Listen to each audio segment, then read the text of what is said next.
नमस्कार, आदाब, बहुत-बहुत स्वागत है आप सभी का। आप देख रहे हैं खास कार्यक्रम नज़र और नज़रिया। मैं हूँ आपके साथ बुशरा खानम फहाद। जिस तरह से अभी तारीखों का ऐलान हुआ है, महाराष्ट्र, झारखंड, उत्तर प्रदेश में होने वाले 9 विधानसभा उपचुनाव के लिए और उसके साथ-साथ 13 राज्यों की 47 विधानसभा सीटों के लिए, उसके बाद से ही आप देख रहे होंगे कि पूरे देश भर के अलग-अलग हिस्सों में, खास तौर पर उत्तर प्रदेश से सांप्रदायिक तनाव की जिस तरह की खबरें आ रही हैं, उससे साफ समझा जा सकता है कि चुनाव नजदीक है और भारतीय जनता पार्टी को ये लगता है कि सामाजिक न्याय, सामाजिक बराबरी की जिस लड़ाई को लेकर इंडिया गठबंधन चल रहा है, संविधान को बचाने की लड़ाई और लोकतंत्र को बचाने की लड़ाई, जिस तरह से उसने लोकसभा चुनाव में जोर शोर से उठाई, जिसका फायदा उसको हुआ भी और भारतीय जनता पार्टी 240 पर सिमट गई। उसको लगा कि अब उसकी काट सिर्फ और सिर्फ एक हो सकती है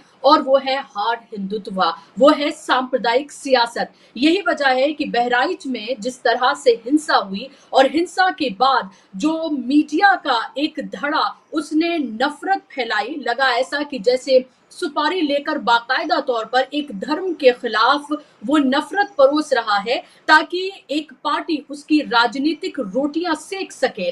आप ये देखें कि बहराइच पुलिस की तरफ से जिस शख्स की मृत्यु हुई, राम गोपाल, उसको लेकर बाकायदा तौर पर एक पोस्टमार्टम रिपोर्ट सामने आई और उस पोस्टमार्टम रिपोर्ट को लेकर क्लैरिफिकेशन बहराइच पुलिस की तरफ से दिया गया। ये बताया गया कि उसके शरीर पर छर्रों के निशान हैं, यानी कि छर्रे उसकी बॉडी पर लगे हैं और अतिरिक्त रक्त रिसाव की वजह से उसकी मृत्यु हो गई। लेकिन मीडिया का एक धड़ा जिस तरह की विभत्स खबरें इसको लेकर चला रहा है, सोशल मीडिया पर परोस रहा है, अपने चैनल्स पर परोस रहा है, उससे आप ये समझिए कि नफरत का कारोबार किस तरह से तेजी से बढ़ाया और चढ़ाया जा रहा है ताकि उसका फायदा सीधे तौर पर भारतीय जनता पार्टी को आने वाले चुनाव में हो सके। क्योंकि हरियाणा में भले ही उसे सफलता हासिल हो गई हो, हरियाणा में उसने सरकार भी बना ली हो, आज शपथ ग्रहण समारोह भी हो गया, लेकिन उसको पता है कि उसने किस तरह से सत्ता की चाबी हरियाणा में हासिल की है।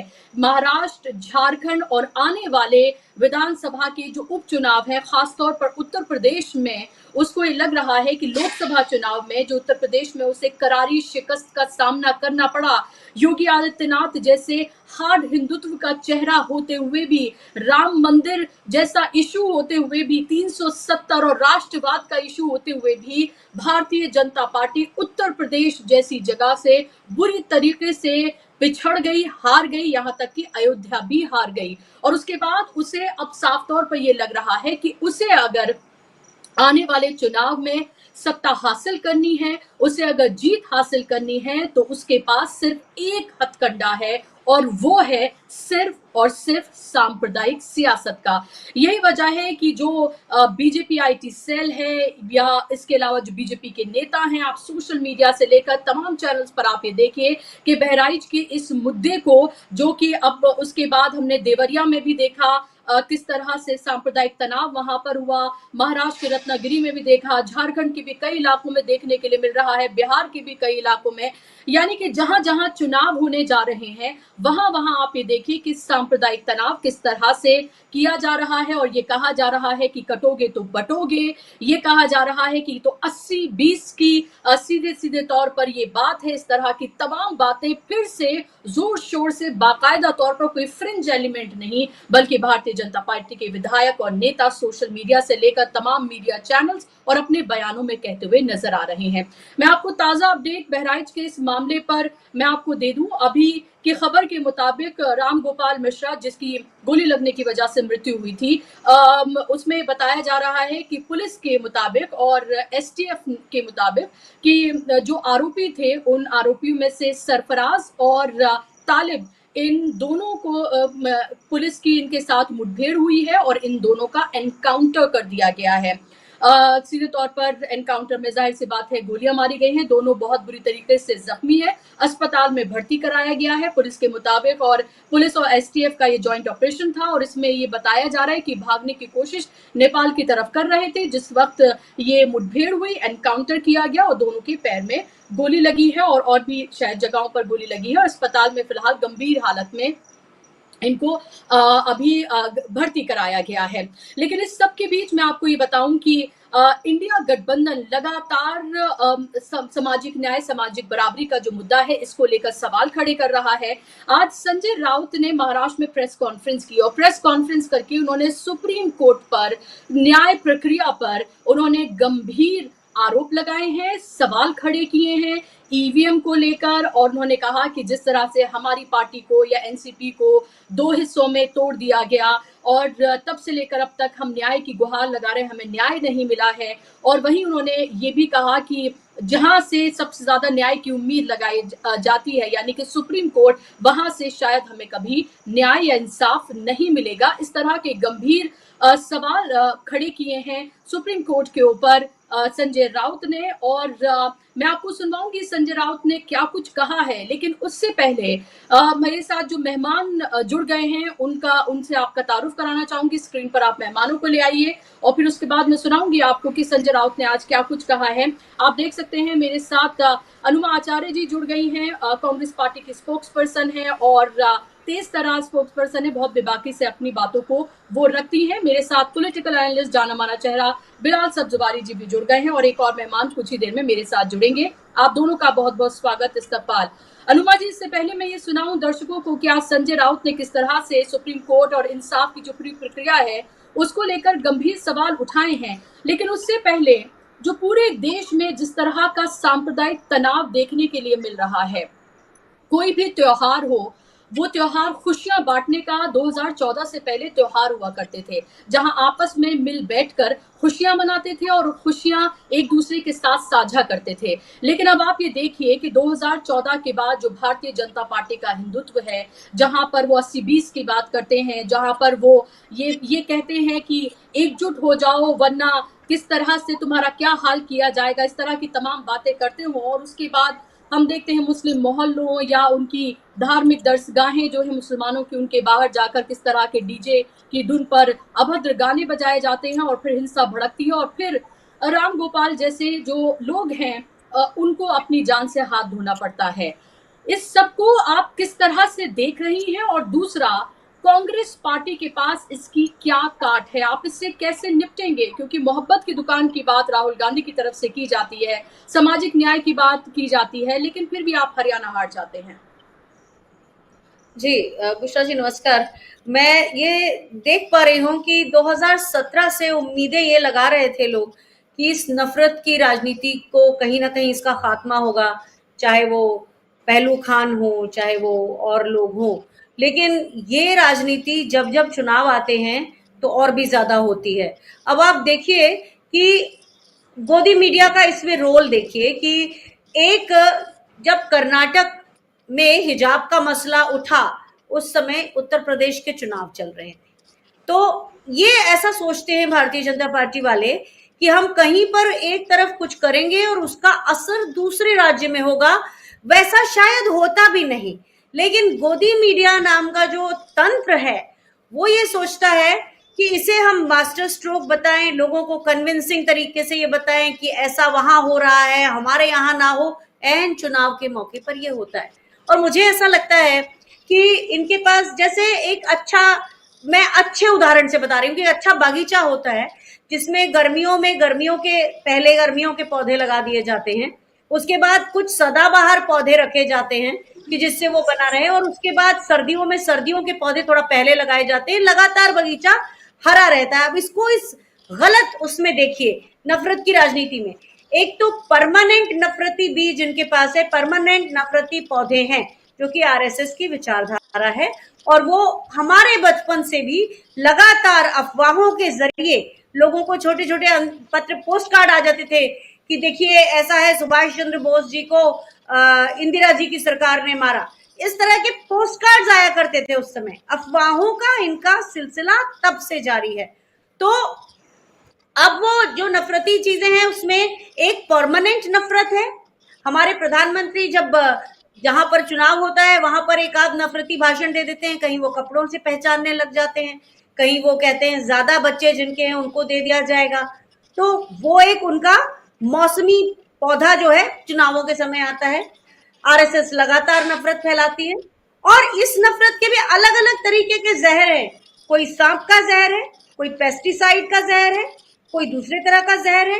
तो अलग अलग जहर के पिटारे लिए हुए ये भारतीय जनता पार्टी की सरकार देश के साथ जो प्रयोग कर रही है, मैं ऐसा मानती थी आज से 2-3 साल पहले तक कि हमारे देश की जमीन में इतना बढ़िया लोकतंत्र सींचा हुआ है कि ये नफरत का पौधा पनप नहीं पाएगा। लेकिन आज देखती हूँ इतने इतने रिश्तेदार हम लोगों के हैं, इतने इतने दोस्त हैं जो अपनी दोस्ती, अपना रिश्ता दांव पे लगाने से नहीं चूकते, क्योंकि उनको कहीं पर उन्माद से भर दिया गया है। दिन भर वो इस तरह की बात करते हैं। जहां तक कांग्रेस का सवाल है, मैं ये सवाल से बहुत दिनों तक जूझती रही हूं। आप जो पूछ रही हैं कि कांग्रेस के पास इसका क्या तोड़ है, एक तोड़ तो ये है कि कांग्रेस की जब भी सरकारें रही हैं उसने सबको बराबरी के अधिकार दिए हैं, जिसको ये कहा गया तुष्टीकरण करने की राजनीति। हालांकि समावेशी कांग्रेस को हमेशा इससे जूझना पड़ा है। अब मुझे लगता है कि जब भी कांग्रेस की सरकार बने तो अल्पसंख्यकों को कम से कम 1 साल तक बहुत संयत, बहुत शांत रहना पड़ेगा। ऐसा ना हो कि एकदम से जलजले की तरह वो बोले कि अब तो हमारे ऊपर कोई अत्याचार कम होने वाले हैं। ऐसा भी नहीं होगा जब भी कांग्रेस की सरकार बनेगी। तो ये सबसे बातचीत करके सब, और खास तौर पे मेरा ये व्यक्तिगत तौर पर मानना है कि आरएसएस जैसे संस्था के ऊपर रोक लगा, सबसे पहले ऐसे लोगों पर रोक लगाना पड़ेगी, क्योंकि इन्होंने 5-10 लाख व्हाट्सएप ग्रुप बनाकर, लोग कहते हैं शायद 27 लाख व्हाट्सएप ग्रुप्स बनाकर नफरतों को जिस तरह से ठेला है, उसका इलाज होते होते कम से कम नहीं तो 10 से 15 साल लगेंगे। लेकिन वो 10 से 15 साल तब लगेंगे जब सरकार लोकतांत्रिक होगी। ये जहर बोने वालों की सरकार जब तक रहेगी तब तक हम अपने राज्यों में शायद कुछ ना कुछ कर सकते हैं, लेकिन बाकी इस समय देश की जो हालात हैं वो लगातार नफरत के एक बगीचे के बनते जाने और पनपने जाने की ही चीजें हैं। जब तक कि हमारे देश की जनता इससे ऊब ना जाए, थक ना जाए, चिढ़ ना जाए और अल्टीमेटली वो सत्ता बदल दे।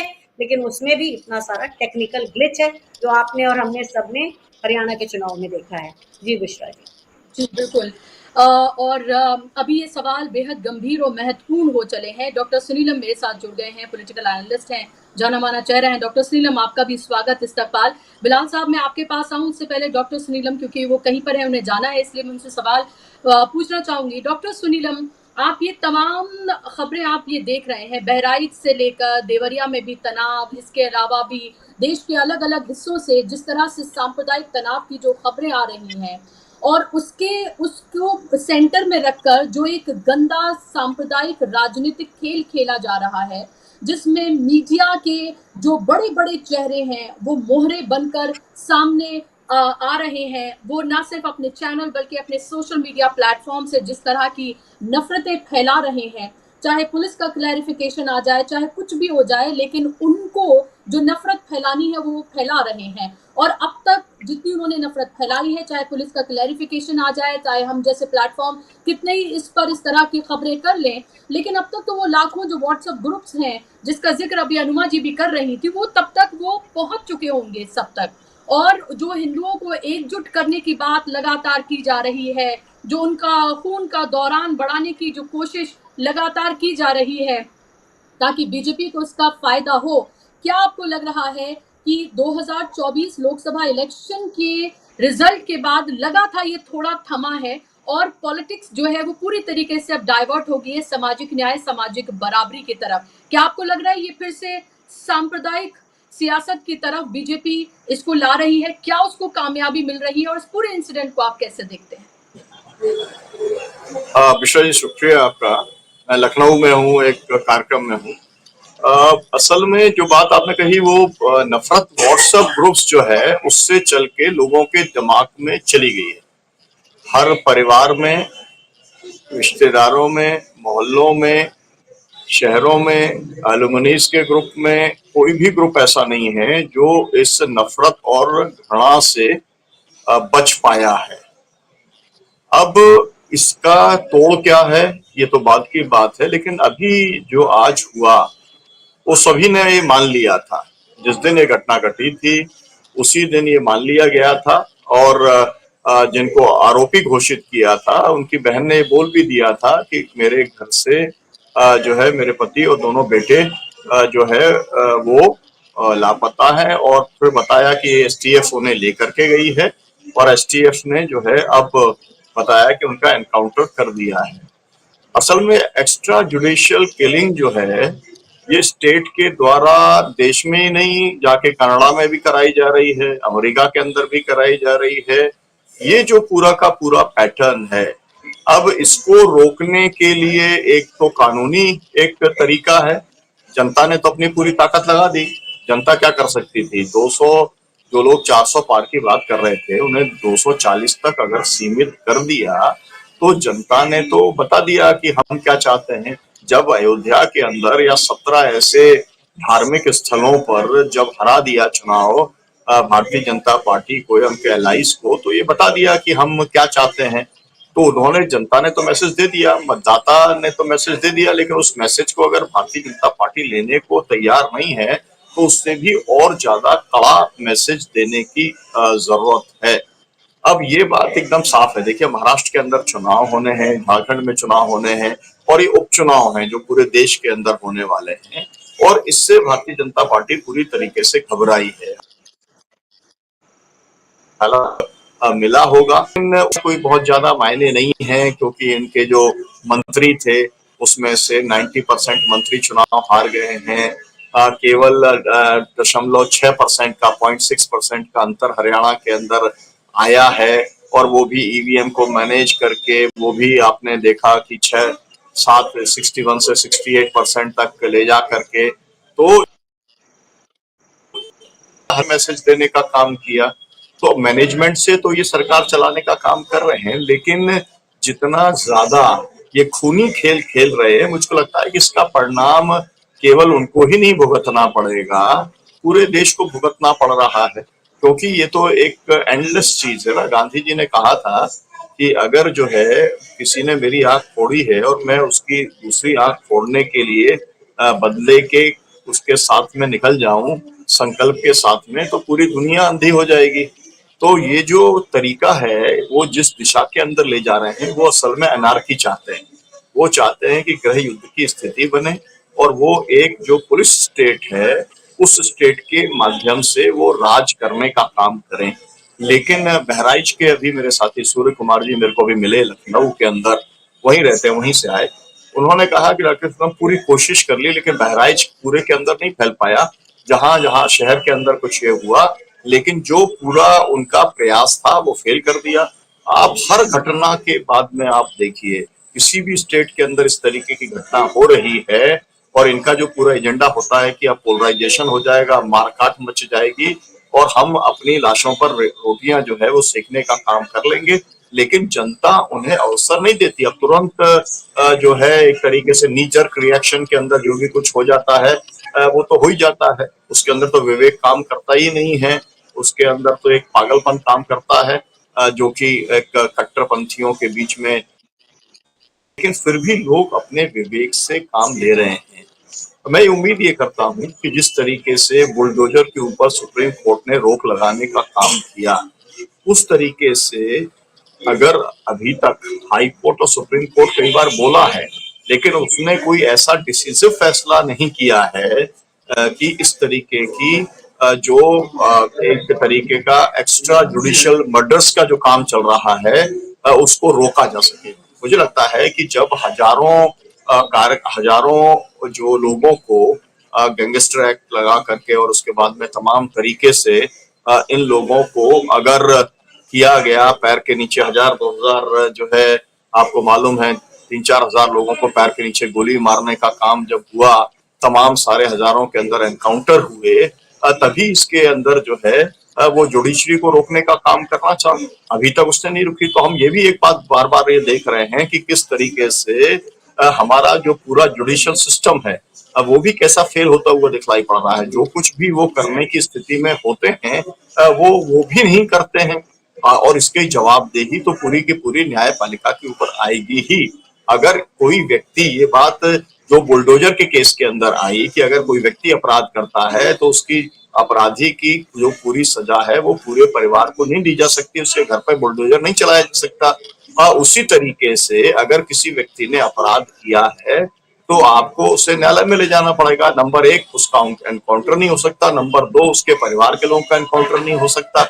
लेकिन जिस प्रदेश के अंदर आप देखा है, सब लोगों को शायद लोगों की स्मृति बहुत कम होती है, अतीक अहमद का मामला हो या अंसारी जो है उनका मामला हो, जब आप पॉइंट ब्लैंक जब आप गोली मारने का काम करते हैं, तो फिर लोगों के दिमाग के अंदर ये भी सवाल पैदा होता है, ये लॉरेंस बिश्नोई कैसे जिंदा है? उसे आपने जो है रखा हुआ है, साबरमती की जेल के अंदर रखा की सर अंदर जो है उसके अंदर तो पाया गया है कि तमाम सारे इंडियन ऑफिशियल्स जो हैं उनका भी रिश्ता उस गैंग के लोगों के साथ में पाया गया है। तो अब लोगों की निगाह के अंदर ये बात एकदम साफ तौर पर जा रही है कि कहीं ना कहीं पर उस लॉरेंस बिश्नोई के नाम पर या उसके माध्यम से बहुत बड़े बड़े जो बाबा सिद्दीकी का एनकाउंटर है, क्योंकि बात जब ये चल रही है तो बात एक झंडे को हटाया, दूसरा झंडा लगाया और उसने गोली मार दी, केवल मामला यहाँ तक नहीं रहेगा। ये पूरे की एनकाउंटर की पॉलिटिक्स है, बदले की पॉलिटिक्स है, ये सांप्रदायिक राजनीति है। कहीं ना कहीं पर इसके ऊपर रोक लगानी पड़ेगी। जनता अपना काम करेगी, लेकिन जुडिशरी को भी अपना काम करना चाहिए। और मेरा कहना यह है, ये जो इंडिया नाम का गठबंधन है, ये क्या काम कर रहा है? ये सड़कों के ऊपर कब उतरेगा? ये सबसे बड़ा सवाल है। और ये सवाल हमारे जैसे लोग आज से नहीं पूछ रहे हैं। जब 145 सांसदों को निकाला गया था, उसी समय 45 सांसद अगर अपना इस्तीफा देके सड़क पर आ जाते, तो मुझे लगता है कि ये जो दुर्दिन देखने पड़ रहे हैं लोकसभा के चुनाव के बाद में, वो नहीं देखने पड़ते। मेरा कहना ये है, मेरी अपील भी ये है कि भाई आप लोगों को जुल्म के समय आप छोड़ो मत। लोगों को बहुत सारी अपेक्षा है, आपको उनका साथ देना पड़ेगा, उनके साथ खड़ा करना पड़ेगा। और साथ खड़े होने में अगर आपका नुकसान होता हो तो भी नुकसान झेलने का काम करना पड़ेगा। देश तभी बचेगा।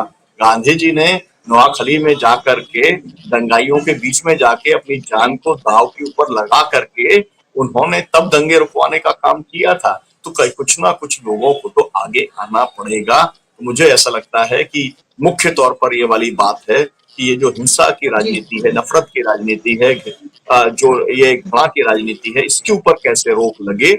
और ये एक पूरे समाज का और पूरे देश का इस समय का सबसे बड़ा सवाल है। जनता को भी कोशिश करना होगा, पॉलिटिकल पार्टीज को भी और सामाजिक संगठनों को भी इसके लिए आगे आना पड़ेगा। जी बुशरा जी, बिल्कुल, बहुत महत्वपूर्ण और बहुत गंभीर बातें आपने कही हैं पॉलिटिकल पार्टीज को लेकर भी और उसके अलावा समाज में जिस तरह की नफरत दिख रही है उसको लेकर भी और क्या किया जाना चाहिए उसको लेकर भी। मैं आपके पास लौट रही हूँ, लेकिन बिलाल साहब सवाल यही है और सवाल बार-बार यही उत्पन्न होते हैं कि जहाँ पर जातियों में लड़ाया जा सकता है, वहाँ जातियों में लड़ाया जाता है, जहाँ पर धर्मों में लड़ाया जा सकता है, वहाँ धर्मों में लड़ाया जाता है। और इस तरह से कहीं न कहीं भारतीय जनता पार्टी लगातार राज्यों में और केंद्र में अपनी सत्ता पर लगातार काबिज हो रही है। हरियाणा में भी शायद उसको यही लगा कि जाट और नॉन जाट की उसने सियासत की, उसका भी उसको कहीं ना कहीं फायदा हुआ ही है। इसके अलावा कि उसने जो भी हथकंडे अपनाए वो हमने देखे। और अब आने वाला चुनाव और आने वाले चुनाव से पहले होती हुई ये सांप्रदायिक हिंसा, सांप्रदायिक तनाव और उसमें जो बड़े-बड़े चेहरे हैं वो जिस तरह से और मीडिया क्योंकि उसे फोर्थ पिलर कहा जाता है, हालांकि वो इस तरह का कोई काम करता हुआ so called main stream media नजर नहीं आ रहा है। आप इस घटना को, इस पर मीडिया के रोल को और आने वाले इलेक्शन को कैसे आप देख रहे हैं? देखिए बुशरा साहबा, आप जिस मीडिया को मेन स्ट्रीम मीडिया कह के एड्रेस कर रही है, आज आज वो मेन स्ट्रीम मीडिया मेरी नजर में तो सिर्फ एक फ्लोरोसेंट मीडिया है, एक चमकीला मीडिया रह गया है।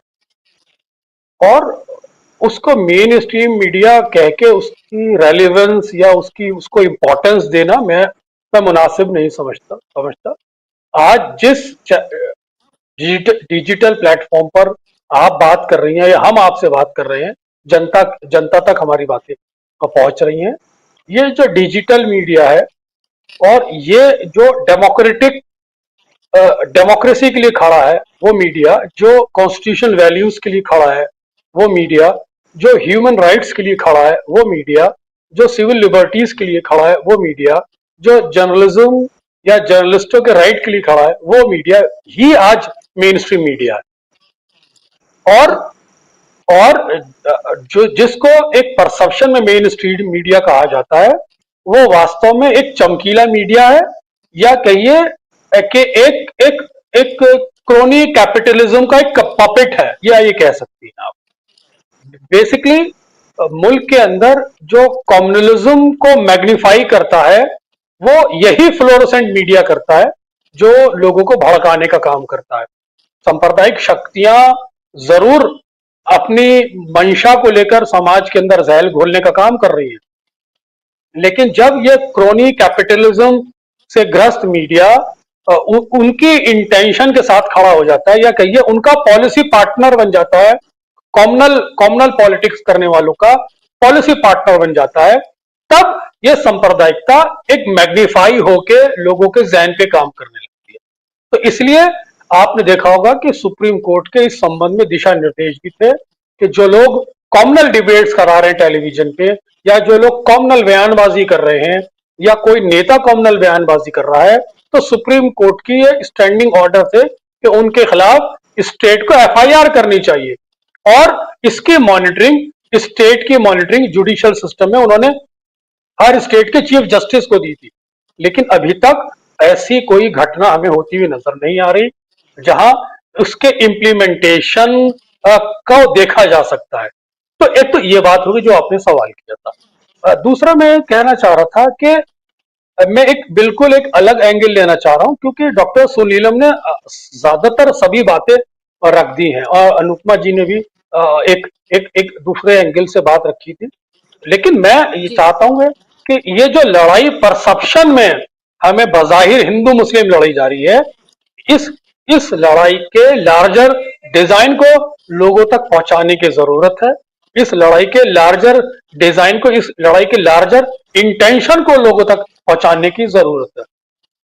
दरअसल आप देखेंगे कि जो मुसलमानों से रिफ्ट किया जाता है, कॉमनल फोर्सेज रिफ्ट करती हैं, वो हमको समाज में ऐसा लगता है कि ये हिंदू मुस्लिम राइट है। देखिए, मुसलमानों का ना तो इंडियन पॉलिटिक्स में कोई स्टेक है, ना मुसलमानों का जुडिशरी में कोई स्टेक है, ना मुसलमानों का ब्यूरोक्रेसी में कोई स्टेक है, ना मुसलमानों का एजुकेशन सिस्टम में कोई स्टेक है, ना मुसलमानों को हेल्थ सिस्टम में कोई स्टेक है। तो मुसलमानों का क्या नुकसान हो रहा है? मुसलमानों का सिर्फ इतना नुकसान है कि आप किसी भी कमजोर पर हमलावर होके उनको नुकसान पहुंचा देते हैं। लेकिन जहां तक मुसलमान अगर सिस्टम में आता है तो मेरिट पर आता है, और जो थोड़ा सा पिछड़ा हुआ हिस्सा है मुसलमानों का, वो अपनी रोजी रोटी हाथ के हुनर से कमाना जानता है।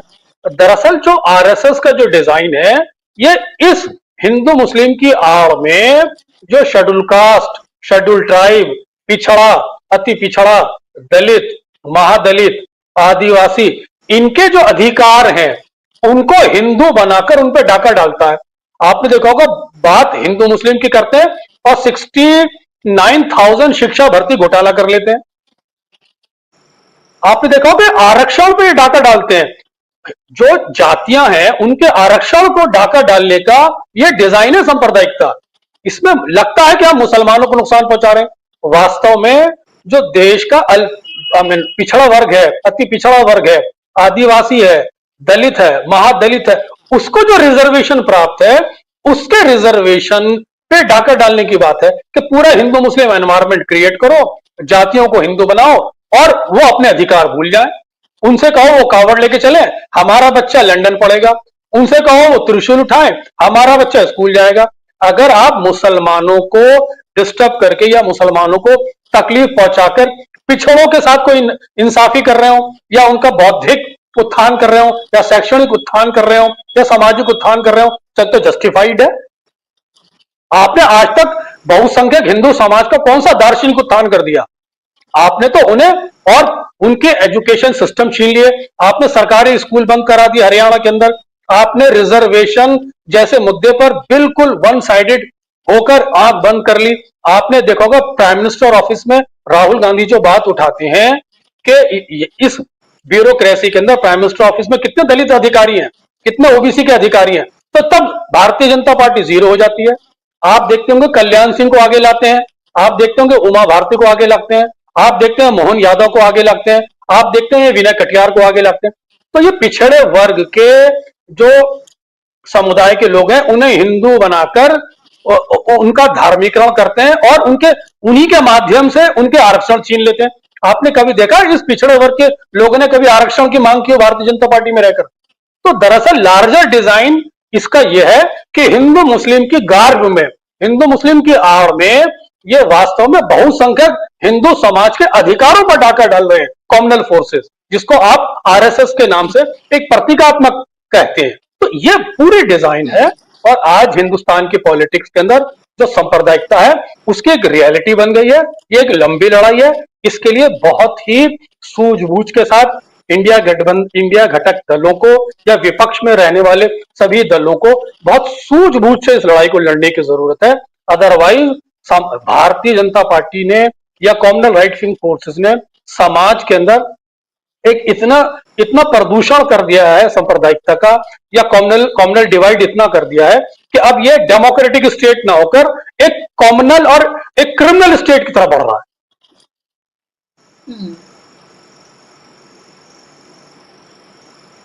जी, बहुत महत्वपूर्ण आपने बातें यहाँ पर कही हैं और इस पर बहुत ज़्यादा गौर और फ़िक्र करने की ज़रूरत है। अनुमा जी, सवाल यही फिर उसके बाद उठ रहा है कि क्या जब इस तरह के बड़े-बड़े चेहरे, मैं आपसे मीडिया की बात इसलिए कर रही हूँ क्योंकि आप उन तमाम चैनल्स पर पैनलिस्ट के तौर पर कांग्रेस की तरफ से आप जाती रही हैं। आपका मुकाबला उन तमाम एंकर से और जो दूसरे स्पोक्स पर्सन आते हैं उनसे होता रहता है और मैं अक्सर उसको मैंने देखा भी है। लेकिन आपको नहीं लगता कि जब इस तरह के बड़े-बड़े चेहरे, बड़े-बड़े टीवी चैनल्स के इस तरह की नफरत फैलाते हैं, सांप्रदायिकता फैलाते हैं, झूठ फैलाते हैं, फेक न्यूज़ फैलाते हैं और उससे फिर कहीं न कहीं बीजेपी को फ़ायदा होता है, ज़ाहिर-सी बात है, जब भी सांप्रदायिक उन्माद बढ़ेगा, फैलेगा, उसका फ़ायदा बीजेपी को होगा। तो आपको नहीं लगता कि एक ज़िम्मेदार पार्टी के होने के नाते इंडिया गठबंधन या फिर हम उसकी बात करें, इन चेहरों को लेकर कुछ ना कुछ कोई कड़े कदम, कोई बड़े कदम उठाए जाने चाहिए?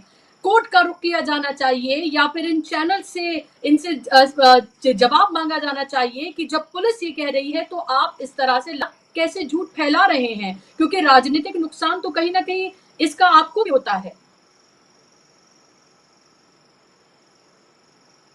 अनम्यूट कर लें जी, अब आवाज आ रही है। मैं हम सभी का ये जो सम्मिलित पीड़ा है ना, ये दर्द है, इसे मैं समझती हूँ। कांग्रेस किसी भी कम्युनल डिबेट में अपने प्रवक्ताओं को नहीं भेजती, आपने देखा होगा। दूसरे, अभी हम सरकार में नहीं है तो हमारे हिस्से में जो है वो ये है कि हम इस चर्चा का अंग ना बने। आप देखिएगा पिछले कुछ दिनों से कुछ डिबेट्स मतलब कम ही आ रहे हैं कांग्रेस के पास, मेरे पास तो खैर आया ही नहीं है। उसका कारण ये है कि आज डिबेट सारे हिंदू मुस्लिम और इसी तरह के नफरती डिबेट हो रहे हैं जिसपे कांग्रेस के प्रवक्ता नहीं जाते, जो अधिकृत प्रवक्ता हैं नहीं जाते। एक बात तो ये है। मैं डॉक्टर सुनीलम ने एक बात कही थी, उसके बारे में आपसे कहना चाहती हूँ। उन्होंने कहा कि जब 145 सांसदों को निकाला था तो कांग्रेस सड़क पे क्यों नहीं आई इस्तीफा देकर। देखिए, ये जो सरकार है ना, ये इंसानियत के सारे गुणों से थोड़ी अलग है। इसके अंदर ना लोक लाज है, ना शर्म है, केवल हेकड़ी है, ढीठता है, सिंघम बनते हैं। कितने ही रेल दुर्घटनाएं हुई, रेल मंत्री को देखिए वो क्या बोलते हैं, छोटी छोटी घटनाएं होती हैं। कोई इस्तीफा दिया उन्होंने? नहीं दिया। नितिन गडकरी साहब ने इतने पुल धराशायी हो गए, क्या इस्तीफा दिया? नहीं दिया। क्या मांगा गया? मांगा गया, लेकिन क्या उन्होंने दिया? नहीं दिया। अमित शाह जी, इतने ज्यादा इन्फिल्ट्रेशन हो रहे हैं देश में, इतने आतंकवादियों के कारण हमारे सेनाओं के लोगों की शहादत हो रही है, क्या उन्होंने कभी माना कि वो असफल एक गृह मंत्री रहे हैं, सबसे ज्यादा असफल गृह मंत्री रहे हैं? कोई इस्तीफा नहीं देता। इसलिए ये तो कहना ही बेकार है कि अगर विपक्ष जो है इस्तीफा देकर सड़क पे आ जाएगा तो ये सरकार कुछ संभलेगी। ऐसा तो नहीं होने वाला है, क्योंकि ये निहायत ही बेशर्म और ढीठ किस्म के लोग हैं। अब बात है ये जो हमारे बीच में जो नफरत है, अब ये नफरत केवल अल्पसंख्यकों, ये हिंदू मुस्लिम नहीं रह गई है। आपने देखा होगा मणिपुर है तो वहां कुकी मैती हो गया है। आपने अभी हरियाणा देखा जहां गैर जाट और जाट का मुद्दा बना दिया। कल को तो ये जो बीजेपी के लोग हैं वो किसी भी घर में इसी तरह की जो उन्होंने लड़ाइयां शुरू कर दी हैं, तो उसका कोई रास्ता दिखता नहीं। अब लोग बाग लॉरेंस बिश्नोई को उसका महिमा मंडन कर रहे हैं। उनको शायद मालूम नहीं है कि उसने आईएसआई के लिए भी थोड़ा बहुत काम किया है, पर वो महिमा मंडन क्यों कर रहे हैं? क्योंकि हमारे एक नेता को उन्होंने उसने हत्या करने का जिम्मा ले लिया। तो इन सब चीजों के बीच में मेरा ये मानना है कि हम लोग जो एज विपक्षी पार्टी के रूप में हम जो कर सकते हैं वो ये है कि लोगों के बीच में हम हर उस जगह जाएं जहां पर जरूरत है। और एक बात और है, अभी बिलाल साहब ने कहा था कि हरियाणा में उन्होंने सरकारी स्कूल बंद कराए। मेरी तो और भी बड़ी मुसीबत है, यहाँ मध्य प्रदेश में 29,000 स्कूल बंद हुए हैं। लेकिन उसी के साथ साथ आपने देखा होगा महाराष्ट्र चुनाव के जरा पहले उन्होंने मदरसे के टीचर्स के पैसे बढ़ा दिए। तो अब क्या होता है कि इस तरह से जो कम पढ़े लिखे, मतलब मैं सबको नहीं कह रही हूँ, मैं कह रही हूँ एक कम पढ़ा लिखा तबका है, जब उसे पता चलता है कि मदरसे के टीचर्स को ज्यादा पैसे मिलेंगे, तो उनके अंदर थोड़ा सा आता है, पहले तो नहीं हुआ, ये अभी हो रहा है। और उनको ये दिख रहा होगा कि ये राजनीति के कारण है, लेकिन वो शायद नहीं समझ पाएंगे। तो इन सारी चीजों के बीच में आज का जो भारत है वो डराता भी है। और आपको ये कहते हुए मुझे शर्म आती है, लेकिन कहे बिना भी नहीं रहा जाता कि अब हमारी सेनाओं के अंदर भी, जहां हमारे चारों धर्म के पूजा स्थल एक ही जगह हुआ करते हैं और आज भी हैं, वहां कुछ नहीं, लेकिन कई बार हमने देखा है कि जो सरकारी हमारे जो सेना के अधिकारी हैं उनको हमने यहाँ पर कलावा बांध के आते हुए देखा है, जो पहले कभी अलाउड नहीं था। कभी कभी जो टीका लगा के भी आ जाते हैं कुछ हमारे जवान जो हैं, वो भी कभी अलाउड नहीं था। हमारे धर्म का प्रदर्शन कभी अलाउड नहीं था। तो मुझे ऐसा लगता है कि पूरा माहौल बिगड़ता जा रहा है और चुनाव तो आते ही रहेंगे, लेकिन कहीं ना कहीं एक और बात जो मैं कहना चाहती हूँ कि देखिए, जन आंदोलन जब बनता है तो उसमें जनता का आना जरूरी होता है। केवल पार्टियां कुछ भी कर लें, यहाँ हम मध्य प्रदेश में रोज आए दिन धरना देते हैं, लेकिन जो किसान है जिसके साथ बुरा हो रहा है, जिसके लिए हम डीएपी का मुद्दा उठा रहे हैं, जिसके लिए हम एमएसपी का मुद्दा उठा रहे हैं, वो हमारे साथ आके नहीं जुड़ता, वो डरा हुआ है। होता यह है कि भारतीय जनता पार्टी अफवाहों के जरिए जन आंदोलन खड़ा करती है, भ्रांतियां फैलाती है, जैसा कि हमने देखा जो अन्ना आंदोलन के नाम से है, उसके पीछे कहीं ना कहीं विवेकानंद फाउंडेशन का हाथ था, उसके पीछे अभी अजीत डोभाल जी का हाथ था। लेकिन कांग्रेस की जो राजनीति है उसमें हम जमीन तैयार करते हैं और क्रांति जनता ही करती है। अब जमीन तैयार करने की शुरुआत जैसे राहुल जी ने शुरू की, उन्होंने भारत जोड़ो यात्रा की, उसके बाद भारत जोड़ो न्याय यात्रा की, तो ये हम जमीन तैयार कर रहे हैं और इसका असर पड़ा है। लेकिन एक तरफ एजेंसियां हैं, ऐसी टेक्नोलॉजी है, तो ये हम जब तक हम जनता को प्रभावित नहीं कर सकेंगे और जनता इस बात को समझेगी नहीं, तब तक किसी भी पॉलिटिकल पार्टी का, इंडिया गठबंधन का, किसी का भी पूरी तरह सफल होना बड़ा मुश्किल हो जाएगा और हमेशा हम इसी तरह के ध्रुवीकरण की चपेट में आते रहेंगे। जी शिव जी, इससे पहले बिलाल साहब आपके पास जो एक सवाल जो मैं ऐड करना चाह रही थी अनुमा जी, कि आपने जाट और नॉन जाट की बात की कि वो हरियाणा में कहीं ना कहीं कामयाबी हुई, महाराष्ट्र में चुनाव होने जा रहा है, वहां ये कह सकते हैं कि सीधा मुकाबला आपका और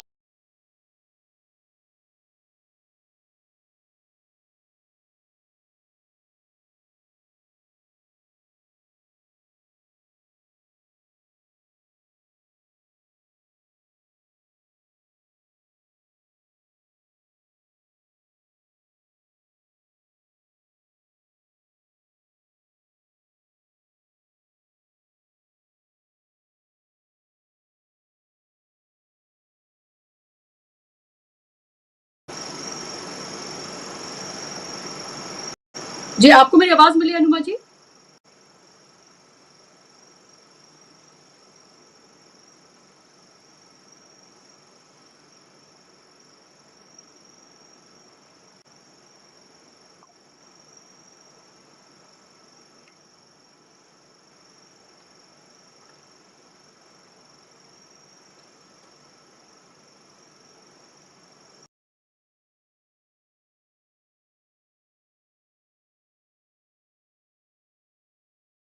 न्यायालय का मतलब और काम है संविधान की रक्षा करे,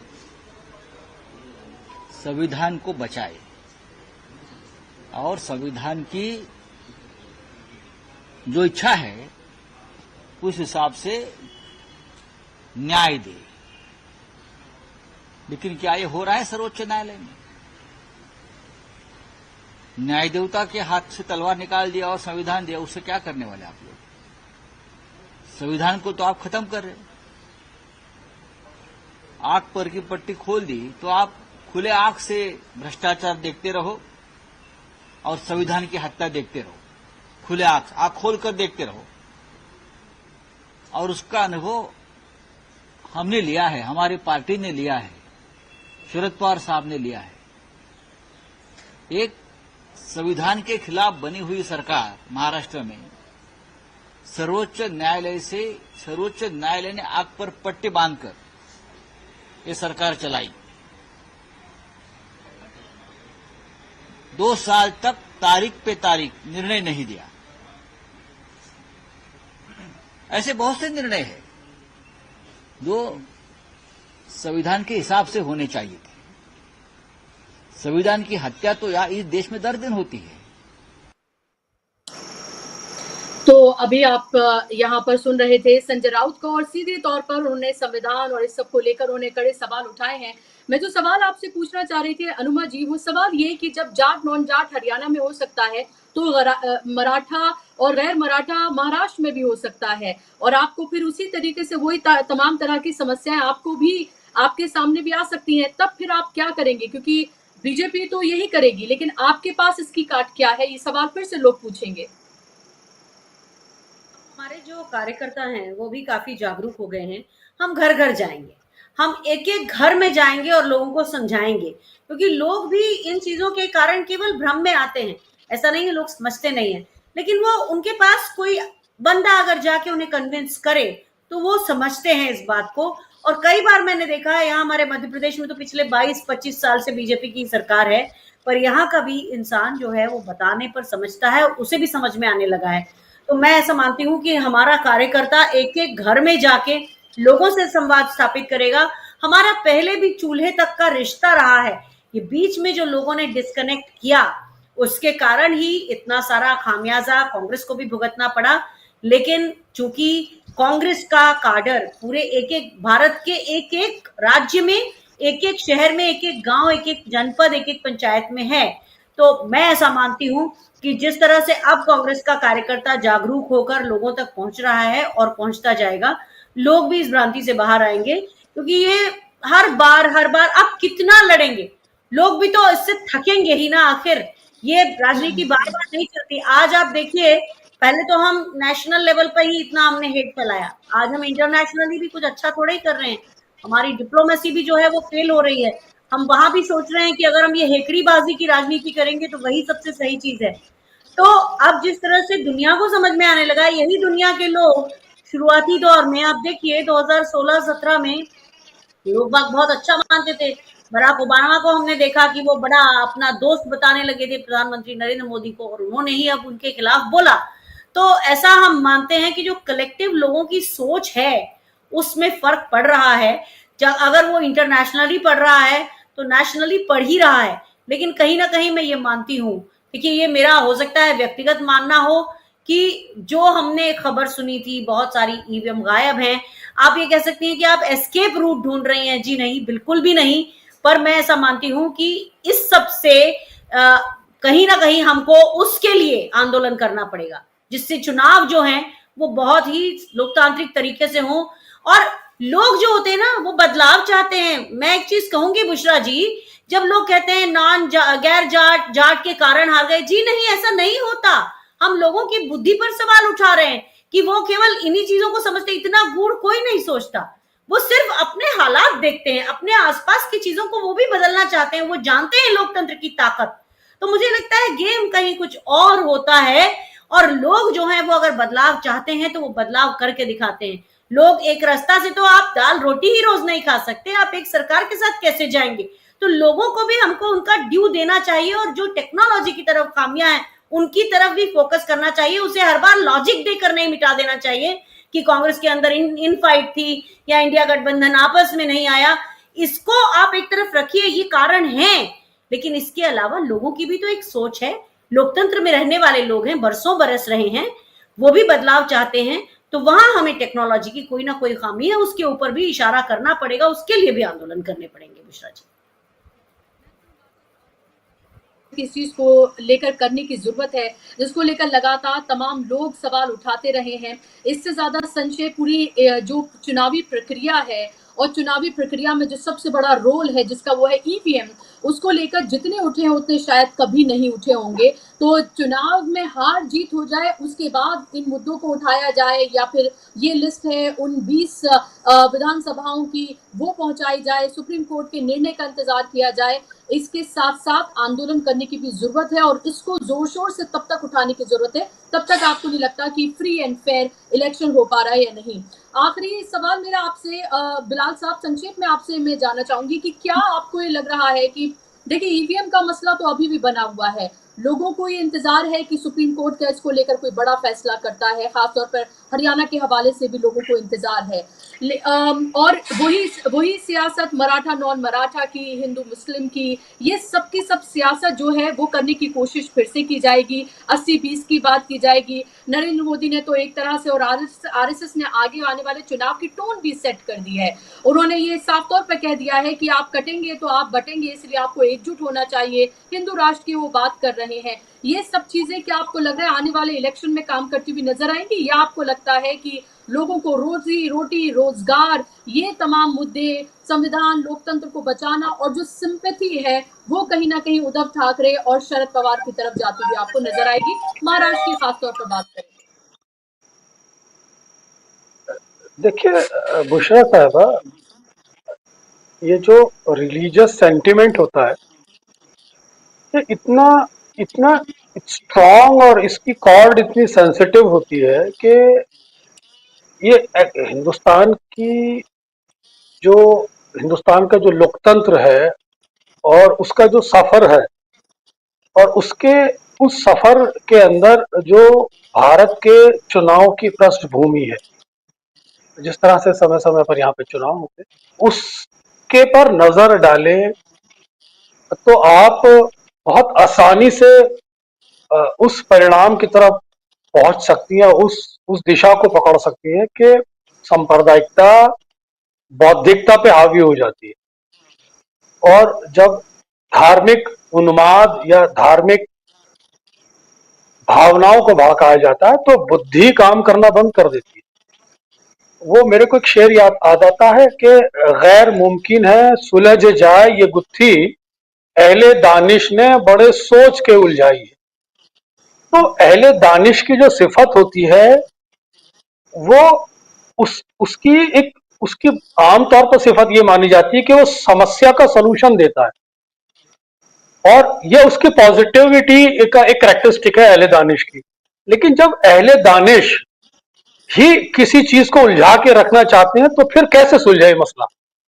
तो आप इस चीज को गहराई को समझिए। हिंदुस्तान के अंदर कुछ लोगों का एक ग्रोह, एक संगठन इतना ज्यादा ऑर्गेनाइज्ड हो गया है कि वो इस मसले को उलझा के रखना चाहता है अपने हितों को साधने के लिए, जिसके अगेंस्ट जो फोर्सेस हैं उनमें डिवीजन है, उनमें क्लैरिटी का अभाव है, उनमें उनके अपने अपने इंटरेस्ट है।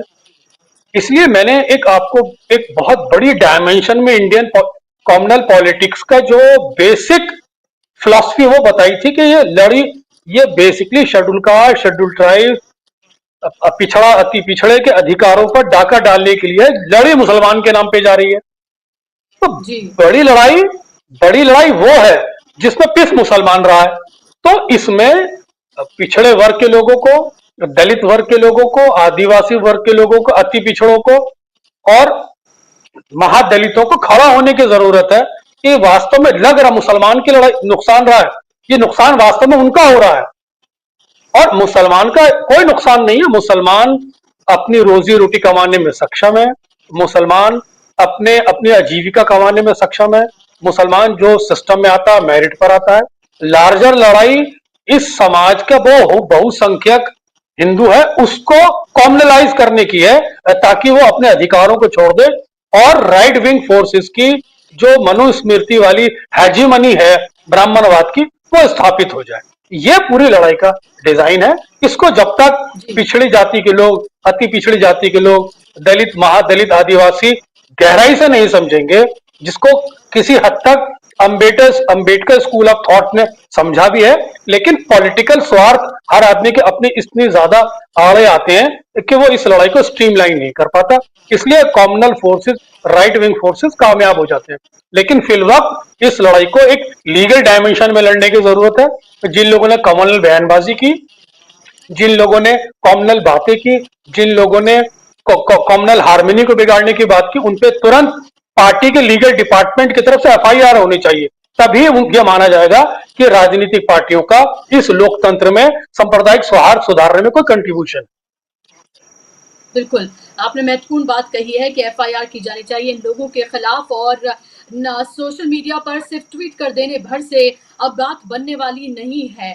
जाहिर सी बात है कि नफरत के बाजार में मोहब्बत की दुकान खोलने की बात लगातार राहुल गांधी करते हैं। उन्होंने यात्राएं की, वो संविधान की बात करते हैं, लोकतंत्र बचाने की बात करते हैं, तमाम चीजें एक जगह है वो देखने के लिए मिल रहा है। लेकिन अगर फिर भी सांप्रदायिक ताकतें मुबाहे खड़ी हैं और लगातार वो अपनी साजिशों में कामयाब होती हुई नजर आ रही हैं, तो इससे ये साफ जाहिर होता है कि आपको ये लड़ाई और बड़े पैमाने पर और ज्यादा ताकतवर होकर और अपनी स्ट्रैटेजी को बदल कर करने की जरूरत है, ताकि इन तमाम चीजों में और बड़ी कामयाबी हासिल हो सके।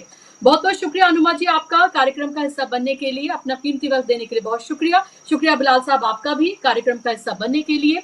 आज के इस कार्यक्रम में बस इतना ही, और आप हमारे तमाम जितने कार्यक्रम से उनको ज्यादा से ज्यादा लोगों तक शेयर करिए, उनको पहुंचाइए। और शाम को 7 बजे रोज की तरह राजीव जी के साथ जुड़ी न्यूज पॉइंट में मुझे दीजिए इजाजत।